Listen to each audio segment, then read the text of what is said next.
The following is a special presentation of Tony Kurre Radio.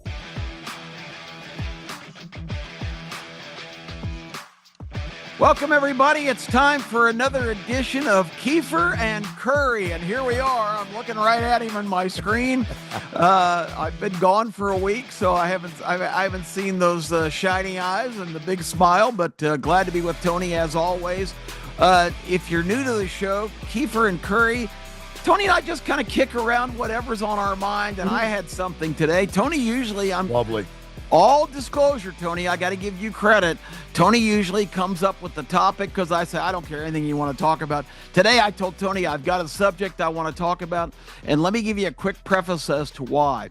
I got on a plane yesterday at 2 o'clock Pacific time, Southwest flight, direct to Birmingham, which, God bless America, that's awesome. We got up in the air. My son poked me and said, well, you know, you can get on the Wi-Fi and watch the last round of the Masters. Mm-hmm. Oh, shoot, I forgot about that. I didn't forget about the Masters. I've watched the last round of the Masters religiously. My mother-in-law almost killed me because I was an hour late for Easter dinner one year, but it was like in sudden death. There's no way I was leaving the TV. Anyway, God bless America, Tony. I'm on my iPad watching the final round of the Masters at 30,000 feet yesterday over Utah or New Mexico or somewhere. And the drama that unfolded was so amazing. So I thought that would be a good place to start. But I want to talk today about, on Keefer and Kurre, and get your opinions, the greatest stages in the country or even the world for that matter. What are the greatest venues? What are the greatest places where memorable sports places happen? Because I would contend Augusta National Golf Course ranks right up there. And what we saw yesterday with Rory McIlroy finally winning it after 17 tries. 11 years ago, Tony, he won his third major. So he was only trying to become, this is an amazing statistic to me. He was only trying to become the fourth guy to ever win all four major tournaments, not in a year, because that would be a true Grand Slam, which has never been accomplished.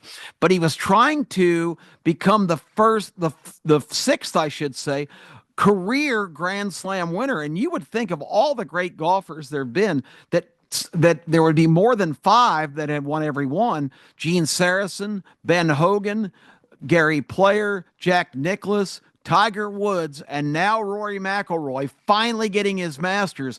But I don't know how many people watched it. I don't know if you got a chance to tune in.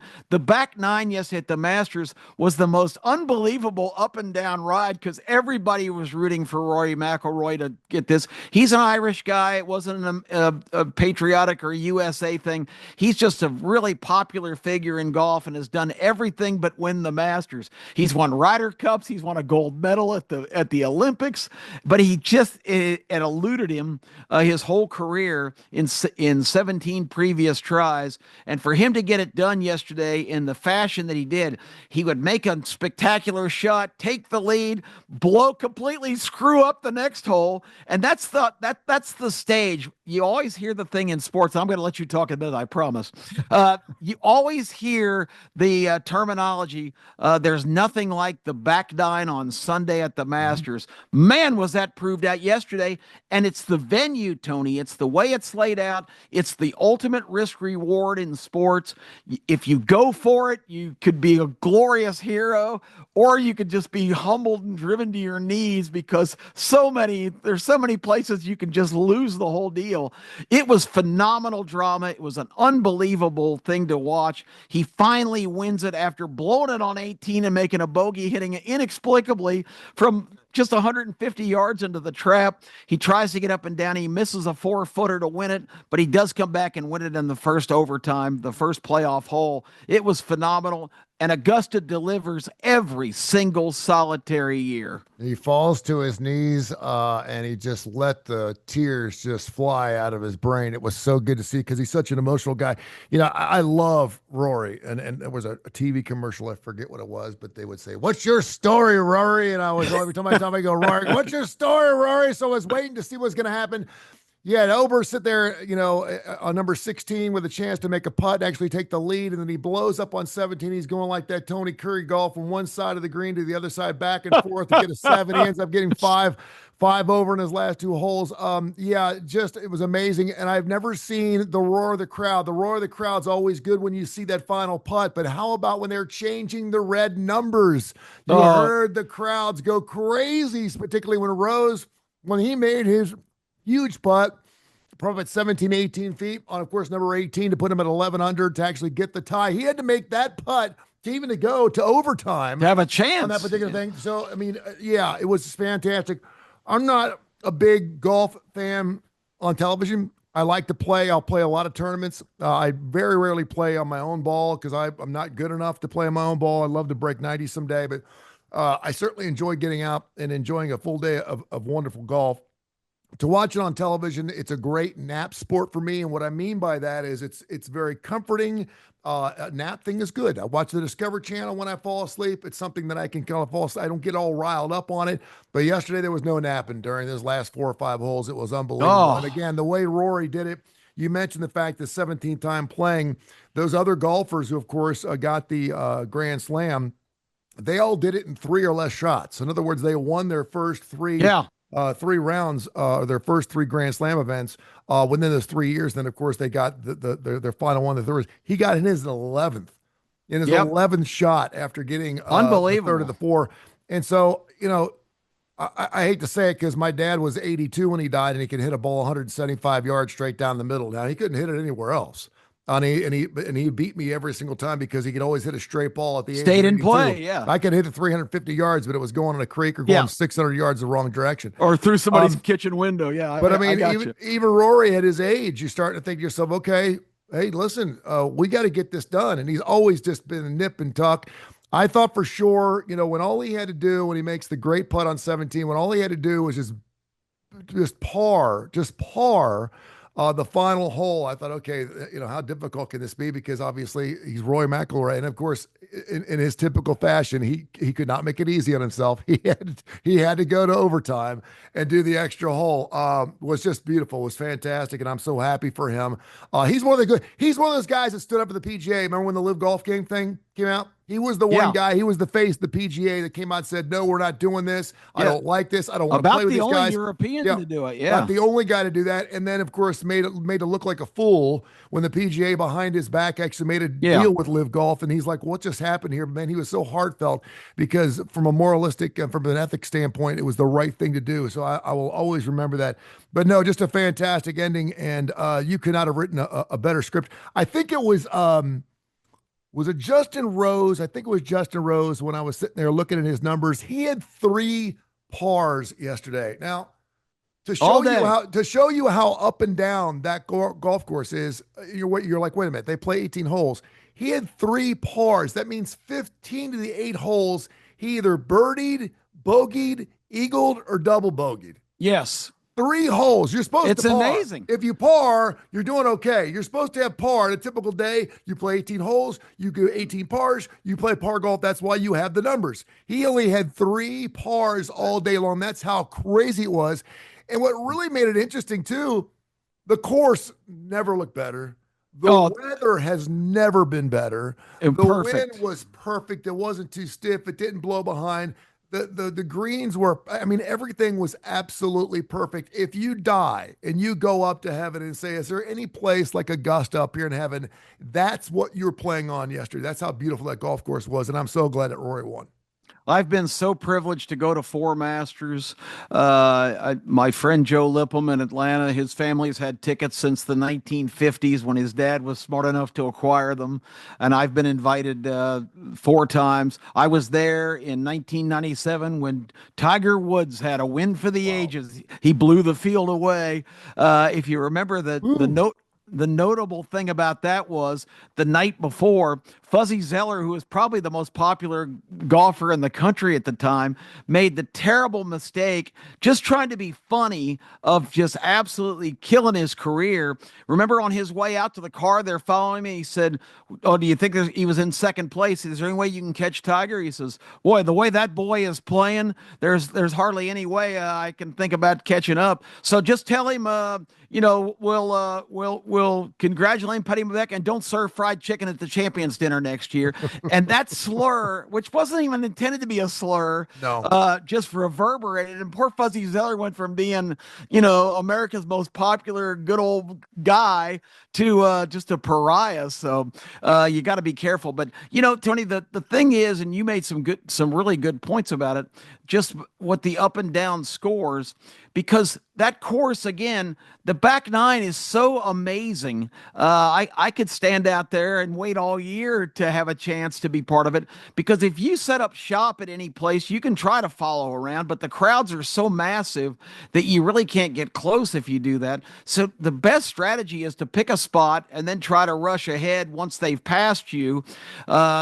When you get to Amen Corner, which what a great name for that. Wonderful. It is in the corner of the golf course. It's the quietest place, but it also reverberates because the green at number 12 and the tee at number 13 are both pushed back in a corner. So that's the only place on the course there's no fans, because there's no access back there. Once you come off the green on 12, you go across the bridge and go to the tee at 13. But 12 is a 157-yard hole because of the way that's in the corner, and the trees are just monumental. The property for Augusta was once a nursery where they grew all kinds of plants and things, and Bobby Jones said this is a perfect place for a golf course, acquired the land, and you see the rest of it. It is the most pristine, beautiful place. You are absolutely right. Number 12 is a 157-yard hole. 157. I mean, any hacker would go, well, that's nothing. Well, it is something, because the front of the green is like a straight down slope, and it's slicker than a glass table.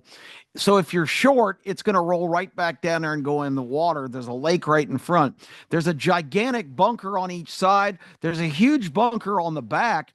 So, you could say, well, I can just aim long. The worst I'm going to be is in the sand. Well, that's not good, because to hit out of the sand, you're going down a slope that's just goes like that. So that's going to feed into the water. So these guys, I've sat there and watched up close the best golfers in the world back off 3 or 4 times because they can't. The wind is going round and round. You don't know what the wind's doing.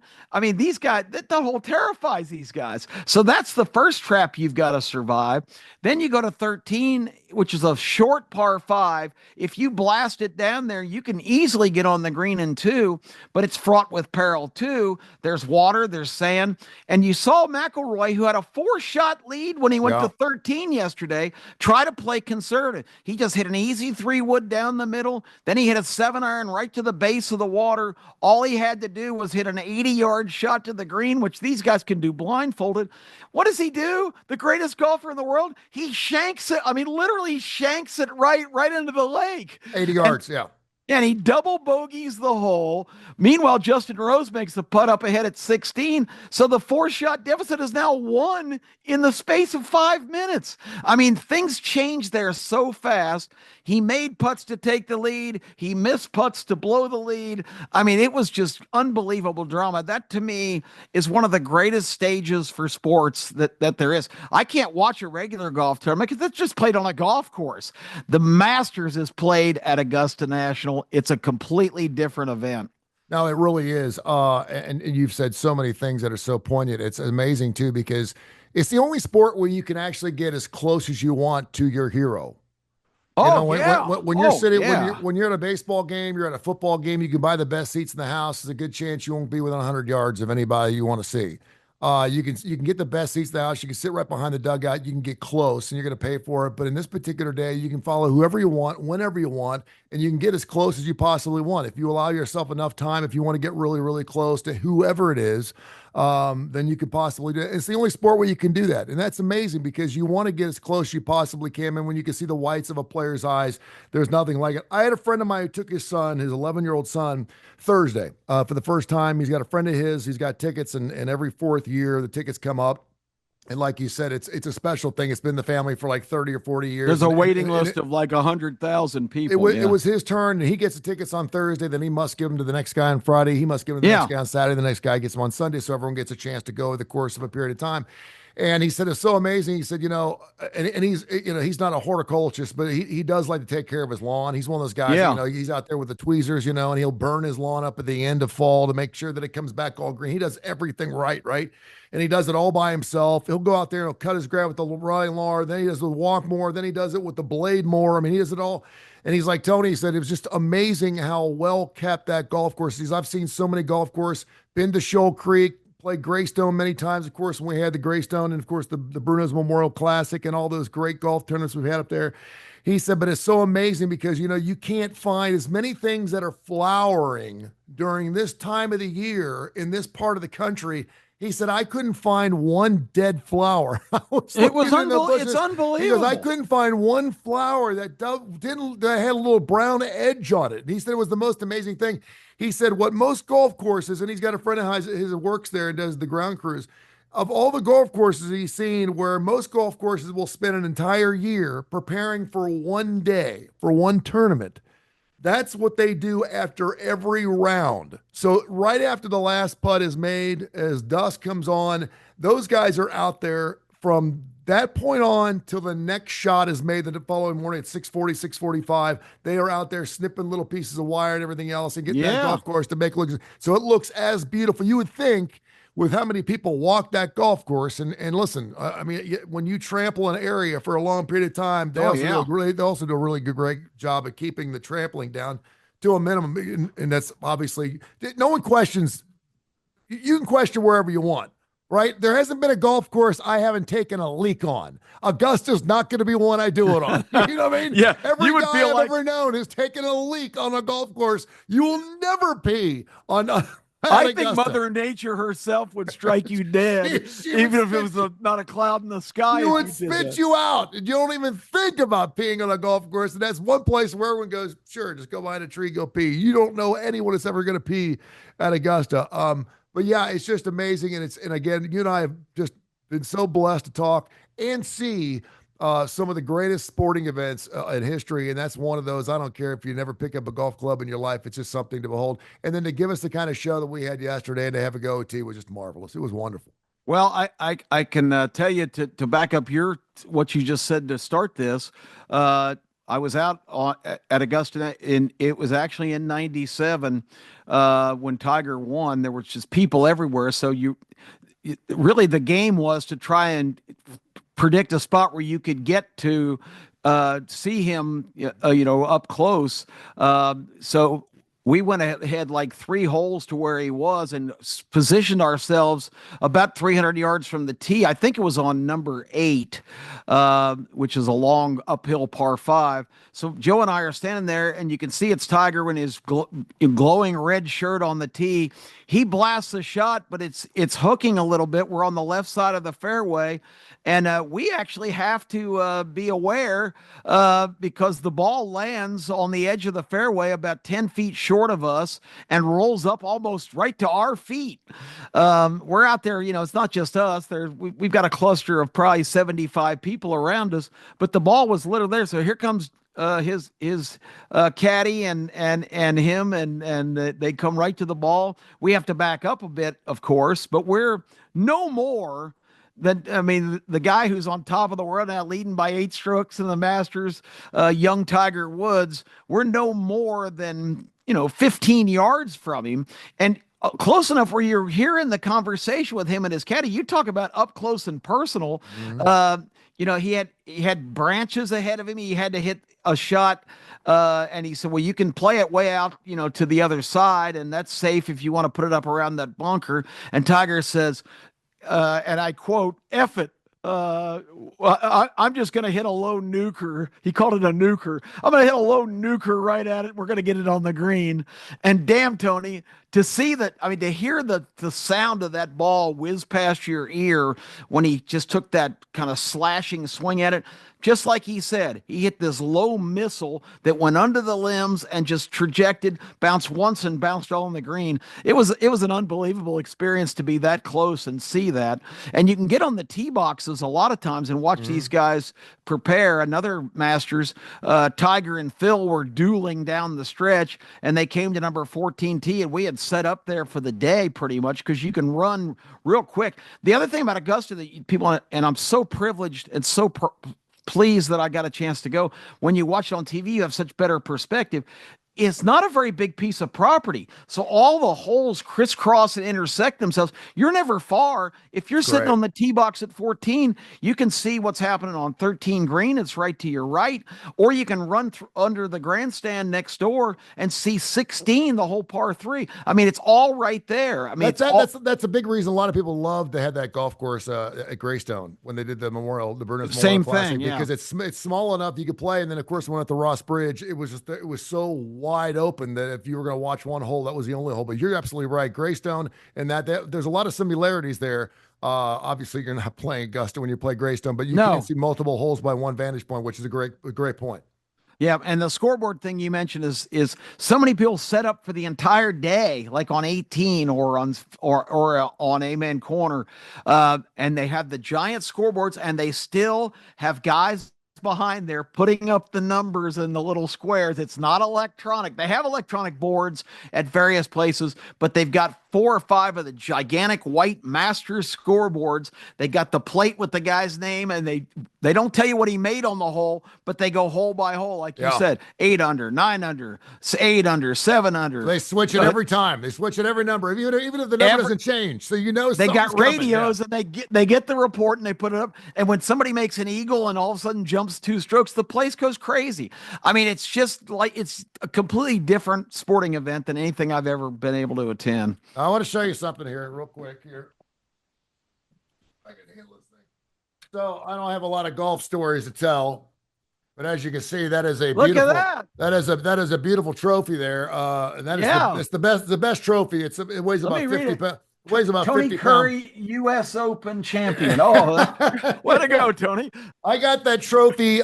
We came in second place when I was in the Pro-Am at the Bruno's Memorial Classic, and Jim Thorpe was my pro. Do you remember Jim? He wore the cowboy hat. Absolutely. By the way, he had the most beautiful white girls chasing him all day long. I'll never understand. He had the most beautiful young girls chasing him up and down the golf course. And he was a player. I'd say, Jim, why do you have these? The ladies love the long ball.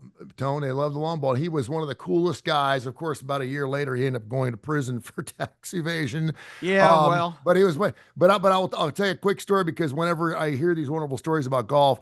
So the year before, Curtis Strange was playing. And he was our pro, and I had never played. I had been invited to play. I got asked numerous times to play over and over and over again, and people would go, why in the world would you not want to play in a Pro-Am? I was so stinking nervous. I was afraid I was going to kill somebody. And this is Tony Curry, right? I've ridden bulls. I've jumped out of airplanes. I've done the stupidest shit out there. Sat on billboards. For some reason, sat on billboards. I mean, I would do it all, and I'm not going to play golf with a pro. Are you kidding me? And so that one year, Curtis Strange, of all the years, because we have heard a lot about Curtis Strange, about how he was Curtis Strange. He was a little difficult to deal with sometimes. Yep. Had the most wonderful time. The first hole that we play, it's me, Al, Jay, and Curtis. Curtis pulls us aside before we tee off and tells the most god-awful, off-color, racist joke I have ever heard in my life. I can't even repeat it right here. I fell out laughing. It was the funniest thing I'd ever heard, not only because it was coming from him, but also hearing it come from him in this setting. And he goes, okay, I just wanted to see who I was playing with today, boys. And of course, Jay kind of walked off a little bit. Al was kind of smirking and looking down the ground. I was just falling out laughing. That's awesome. And so we went and played golf that afternoon. That was on Thursday, because they only played 3 rounds. Yeah, Friday, Saturday, Sunday. And so that was on Thursday. And about 11 holes into it, I had to leave and go do a gig at what the hell was the name of the place? Senior Frog. Oh Senior yeah. Frog was the bar in Hoover, and I had to leave and go. I did it by 7 o'clock, and I said, "Listen, I got to leave." And he got so angry with me that I was leaving. He said, "Don't you ever leave in the middle of a round of golf again." He said, that is the rudest thing you could ever do to anybody." And I Wow. didn't know. He goes, "You don't ever want to leave a round of golf." He goes, "I understand you got to go." He said, "But you're better off not playing at all, just etiquette And down the starting road." around. And Yep. I didn't Hmm. realize that. I didn't realize. He goes, "You'll never want to start playing," and then because that's where the magic happens. I said, "I am so sorry." I said, obviously I'd stay if I could." So I left. I forget, we came in third or whatever. So the next day is a Friday morning, and my son Santo, who was, I guess, maybe 4 or 5 years old, I said, "Do you want to go out and watch some golf with me a little bit?" And he said, "Sure." So we went out there. And we were right there on the corner of 9 and 10, out there at Greystone. And I was holding Santo, and Curtis was just getting on to 9, and they were putting in it. That round, the first round was on television. I don't know if it was on ESPN1 or ESPN2. Is when they had some rights there Yep. with Greystone.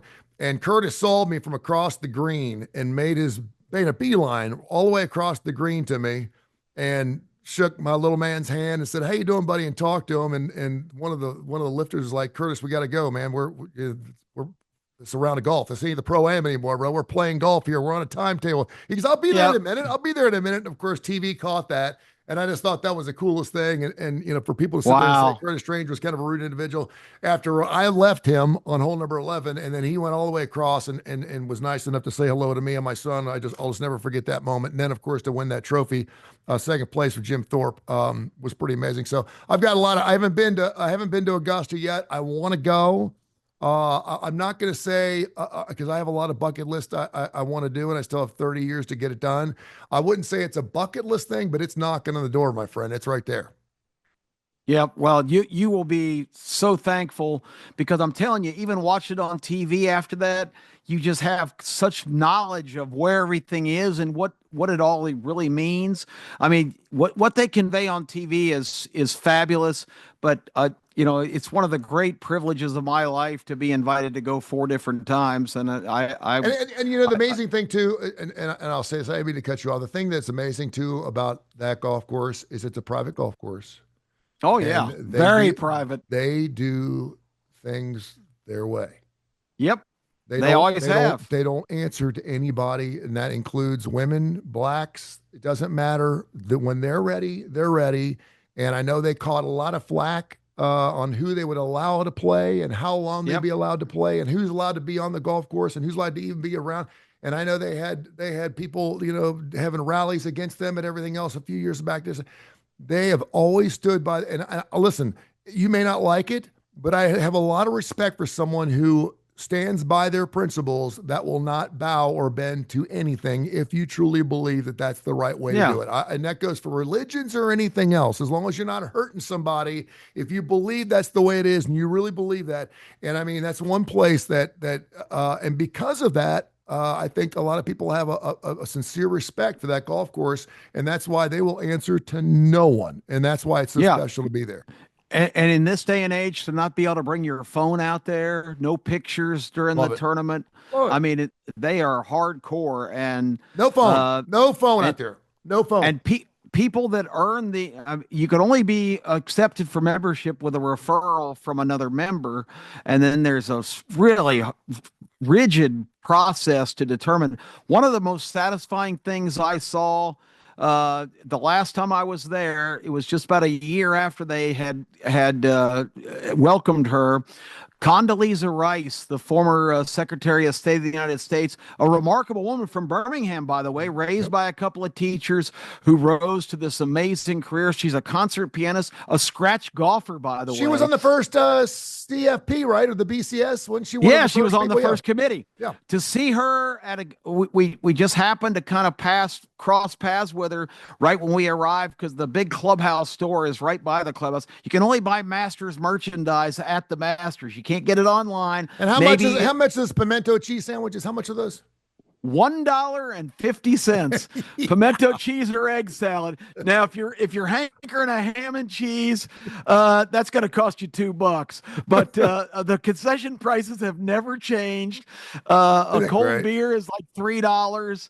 I mean, it's just amazing. But to see Condoleezza Rice wearing her Masters green jacket, that's not just the champion of the tournament gets one. If you're a member, you wear your green jacket for any formal occasion at the course. To see Condoleezza Rice in her green jacket was awesome. That is amazing. Man, thank you so much for bringing that up. I had no clue what you were going to talk about today. And, I kind of freak out because I like to be prepared for everything I do. And I don't, my brain knowledge is not what yours is, where you can go back and just nitpicking things from the 30s and 40s and yesterday and stuff. I'm still working through some things. Maybe it's my early on dementia. I'm not sure what's going on, but no, but I love talking about it. And I wasn't sure I was going to get an opportunity to talk about golf with anybody because we hadn't done any sports. I was on Fox 6 actually this morning a little bit. We were talking about some things going on in the world of rock and roll. It was 62 years ago today that the Rolling Stones met the Beatles for the first time, which I Oh thought was my gosh. 1963 at a club in London called the Crawdaddy.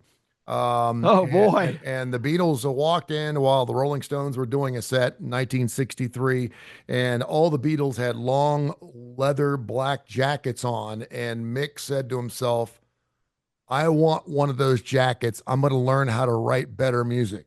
I want to Yep. have a jacket like the Beatles. And this was Mick Jagger, the Rolling Stones in 1963. We were talking about that a little bit earlier today, but I didn't know where you were going to go today. And I can certainly talk about golf all the time. So thank you for bringing that up. I appreciate that. We got a great week coming up. Of course, our big show going on Saturday mornings, ABC 3340. We're going to be getting after it again. Legends, of course, going to be there. We had a fantastic show this past week. We missed you, but we'll look forward to having you back in there on Saturday. We'll get after it. And it won't be long, my friend. We have all the football showcases. No spring games this year. Everyone's having showcases. So we'll have those showcases, and before you get too long, we will know exactly what we're looking like. We'll find out who our quarterbacks are through NIL and everything else. Very interesting story with a Tennessee quarterback situation. Oh, good grief. Happy to see that go. So we got a lot to talk about this week. So that's ready, for sure. friend. And I look forward to talking about that subject because everything that happens, like all of a sudden, Nico Imo Valeva just up and leaving Tennessee because they would not renegotiate his deal. Anybody who thinks until we have a contractual, recognizable contract, this is going to happen all the time because it's just basically a handshake agreement. And if the quarterback gets fed up, or anybody gets fed up, they have complete freedom of movement. So it's a fascinating subject. And listen, I don't want to hear anybody out there saying, "Wait a minute, they offered him was it $1.2 million, I believe, and he said he wasn't going to play for less than $4." I don't know if anyone offered him $4, but if you know you can get $4, and people are like, "Oh my gosh, he shouldn't be making anything. He should just be happy to be a Tennessee quarterback." No, don't be telling an 18, 19, 20-year-old the difference between $1.2 million and $4 million is a lifetime for many people. Some people won't even make that in their lifetime. So if he can feel like he can get $4 million and he wants to move on, those are the rules. He's playing by those rules. So be it. A national title won't pay for the rent. It'll certainly be a nice shiny ring, but if he thinks he can get $4 million, good for him. But that is certainly a slap in the face to Tennessee that obviously gave him the platform, certainly in the SEC, to make it shine. We'll see where he gets picked up if, in fact, he does. Yes. Tennessee's defense was we had an agreement. We had an $8 million package for him to come here. Well, guess what happened last year right after the season? LSU had an agreement with a quarterback named Holloway from California, just like Nico. Michigan guaranteed him a $20 million package just a year after Nico's record-breaking $8 million package. So, I mean, if Tony, if you had a verbal agreement with a company and said, okay, Ty, we're going to pay you $8 million, and you see a guy that you know that and you're already established that's coming in sight unseen, we're going to give you 20 million. Aren't you going to react kind of negatively to that? This guy's making 12 million more than you in just the space of a year. Going to be really and never taking a snap. Going to be real interested to see what our good friend Kai Gregory, who's a huge Tennessee fan, has to say about that. He does a show. We have a show called K4 Wins, which we do on Friday. And of course, there's all kinds of plays. You go K4 Wins. We do a lot of stuff around here. K4wins.com, K4wins.com to get free plays up every single day. You can subscribe to the website, K4wins.com. But he's a huge Tennessee fan. So we'll see what his thoughts are on Nico and what this college football season is going to look like. Because when you have a guy like that and you think he's coming back and you got a done deal, all of a sudden your ambassador, your leader, your chief is no longer on your football team. It probably is going to take a little bit to fill his shoes. Well, new daddy Case will be back this week. Of course, as always, he cleaned up yesterday on the Masters with Rory's win. So I'll bet he did. I know he had Rory on the board for sure. One real quick thing before we go. We're at the Golden Knights game the other night. He's not there. Of course, he's home with the baby, but I've got King and my grandson and my other son, Clayton, his girlfriend, and my ex-bride, Kathy, Grandma Kiki. We're all at the game, and this guy named Alexander Holt scores a goal for the Golden Knights. He only had 3 goals all year. For some reason, Case Keefer, as he's making his handicapping decisions, although he's a new dad, he didn't stop playing this weekend. He bet $50 that Alexander Holt would score a goal in the game and got $450 back. Wow. I mean, how he comes up with this stuff, Tony, I have no idea. The kid's a wizard. That's amazing. Well, you can get all of his wizardry. All you got to do is watch our television show or listen to our podcast, K4wins.com, or the starting lineup, and you get him every single week. He does. You cannot pay him anything. He'll give you his place free from here until the day he's done. So great stuff. Yep. All right, we'll catch up later this week, my friend. Thank you. Thank you, Tony.